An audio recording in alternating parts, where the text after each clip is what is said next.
Hello everyone, আসসালামু আলাইকুম। Welcome to my another new blog. আশা করি সবাই ভালো আছেন। আলহামদুলিল্লাহ আমিও ভালো আছি। চলে আসলাম গ্রামের আরও একটি ভিডিও নিয়ে। আজকের ভিডিওতে শেয়ার করব কুরবানির দিন কি করা হয়েছিল আমাদের বাড়িতে সবকিছু। খুব সকাল সকাল পুকুর থেকে অনেকগুলো মাছ ধরে আনা হয়েছিল, কারণ রাত্রিবেলা আমাদের বাসায় খাবারের আয়োজন করা হয়েছিল।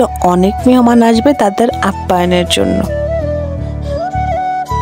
আমার বড় যা যেহেতু বাড়িতে থাকে তাই সে মাছ কাটার জন্য এক্সপার্ট, তাই সে খুব দ্রুত বড় বড় মাছগুলো কেটে নিচ্ছিল। আর আমরা সবাই সকাল থেকে খুবই ব্যস্ত ছিলাম বিভিন্ন কাজে। মাটির চুলোয় রান্না করলে খাবারের স্বাদ অনেকটা বেড়ে যায়। এদিকে আমার ছোট যা কুরবানির মাংস রান্না করার জন্য অনেকগুলো মশলা কাটাকুটি করে বেটে নিচ্ছিল অনেক সুন্দরভাবে। আমি কিন্তু বসেছিলাম না, আমিও কাজে ব্যস্ত ছিলাম। আমি প্রথমে রোস্টের মাংসগুলো ফ্রিজ থেকে এনে ভিজিয়ে নিয়েছিলাম। এই মাংসগুলো আমরা গতকালকে ফ্রেশ করে রেখেছিলাম। আমরা প্রায় 40 থেকে 50 জনের খাবারের আয়োজন করেছিলাম, তো আমার উপর ভাজা পোড়ার দায়িত্ব পড়েছিল। আমি প্রথমে মাছগুলো মশলা দিয়ে মেখে করে ভেজে নিচ্ছিলাম। আমার ভিডিওগুলো যদি আপনাদের একটু হলেও ভালো লাগে তাহলে অবশ্যই আমার চ্যানেলটি সাবস্ক্রাইব করতে ভুলবেন না এবং পাশে থাকা বেল আইকনটা অন করে রাখবেন যাতে সহজে আমার ভিডিও পেয়ে যান। খাবারের আইটেম ছিল অনেকগুলো, তাই আমি তাড়াতাড়ি মাছগুলো ভেজে নিচ্ছিলাম। তারপর আমি রোস্টের মাংসগুলো ভাজা শুরু করি। মাটির চুলায় রান্না করতে গিয়ে আমি তো হিমশিম খেয়ে যাচ্ছিলাম। এক সাইডের মাংস বেশি পুড়ে যাচ্ছিল, অন্য সাইডে হচ্ছিল না। কোনোভাবে মানিয়ে বাকি ভাজা পোড়াটা শেষ করলাম।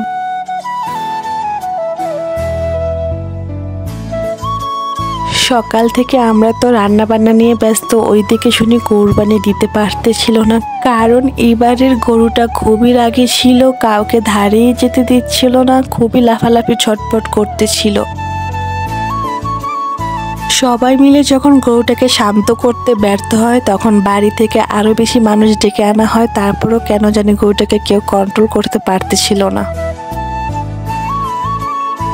1 থেকে 1.5 ঘন্টার পর গরুটাকে সবাই কন্ট্রোলে আনতে পারে এবং আল্লাহর রহমতে আমাদের কুরবানির কাজ শেষ হয়ে গিয়েছিল। সবাই তারপর মাংস কাটাকুটির জন্য ব্যস্ত হয়ে পড়েছিল।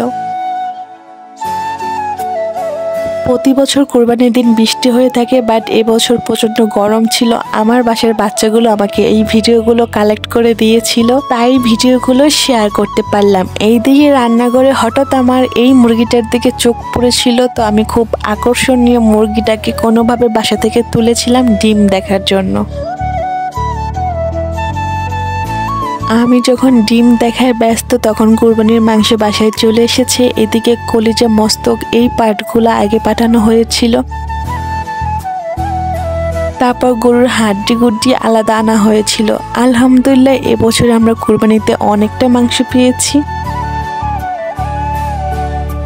আমার শ্বশুর বাড়িতে কুরবানির মাংস ফ্রিজে রাখার কোনো সুযোগ নেই, একদিনে রান্না করে আত্মীয় স্বজন নিয়ে খাওয়া দাওয়া করা হয়। এই বিষয়টা আমার কাছেও অনেক ভালো লাগে। কুরবানির মাংস বাসি করে না খাওয়াই ভালো। একবেলা পরিবার আত্মীয় স্বজন নিয়ে খাওয়ার মাঝে যে আনন্দটা সেটা পরবর্তীতে আর পাওয়া যায় না। মাংসগুলো খুব ভালোভাবে ফ্রেশ করে রান্নায় বসিয়ে দিয়েছিলাম। আমার এবং আমার শ্বশুরের দায়িত্ব ছিল মাংস লাড়াচাড়া করার। আমি তো প্রথমে পারতেছিলাম না, যেহেতু অনেক বড় পাত্রে রান্না হচ্ছিল, তাই আমার শ্বশুর আমাকে দেখিয়ে দিচ্ছিল কিভাবে লাড়াচাড়া করতে হয় এবং একটা সময় আমিও পেরেছিলাম। এখন তো আমি পাক্কা গিন্নি হয়ে গেলাম। যাই হোক, আমার ভিডিও শুধু দেখলে হবে না, লাইক কমেন্ট এবং বেশি বেশি শেয়ারও করতে হবে। মাংসের কালার মাশাআল্লাহ অনেক সুন্দর এসেছিল। মাটির চুলার প্রতিটা রান্না খেতে খুবই সুস্বাদু হয়। অনেকগুলা মাছ হয়, 2টি আলাদা পাত্রে মাছগুলো রান্না করা হয়েছিল। অন্যদিকে রোস্টও রান্না হয়ে গিয়েছিল। পোলাও, ডিম, ডালের ভিডিও আমি করতে পারিনি কারণ অনেকটাই ব্যস্ত ছিলাম।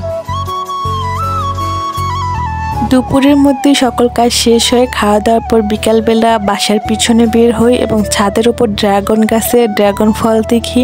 আমি তো খুবই এক্সাইটেড হয়ে গিয়েছিলাম নিজ গাছের ফল খাওয়ার জন্য। তারপর বাসার বাচ্চাদেরকে দিয়ে 2টি ফল পাড়িয়ে এনেছিলাম। মাশাআল্লাহ ভালোই বড় হয়েছিল। ও মাই গড, মাশাআল্লাহ এত সুন্দর কালার এসেছে। ভিডিওতে হয়তো কালার বোঝা যাচ্ছে না, বাট একদম টুকটুকে গোলাপি কালার ছিল। আমার মেয়ের ড্রাগন ফল খুবই পছন্দ, তাই সে তো আমার থেকেও বেশি খুশি। টু বি অনেস্ট, আমি আমার লাইফে এত মিষ্টি ড্রাগন ফল কখনো খাইনি। আলহামদুলিল্লাহ, মহান আল্লাহ তাআলা আমার রিজিকে রেখেছিল, তাই এবার খেতে পেরেছি। বাসার ভিতরে অনেকটা গরম লাগতেছিল, তাই একটু বাইরে বের হয়েছিলাম। এসে দেখি পুকুর পাড়ে গাছে গাছে অনেক ফল ধরেছে। পুকুর পাড়ে অনেক বাতাস ছিল, আমি তো আরো খুশি হয়ে গিয়েছিলাম।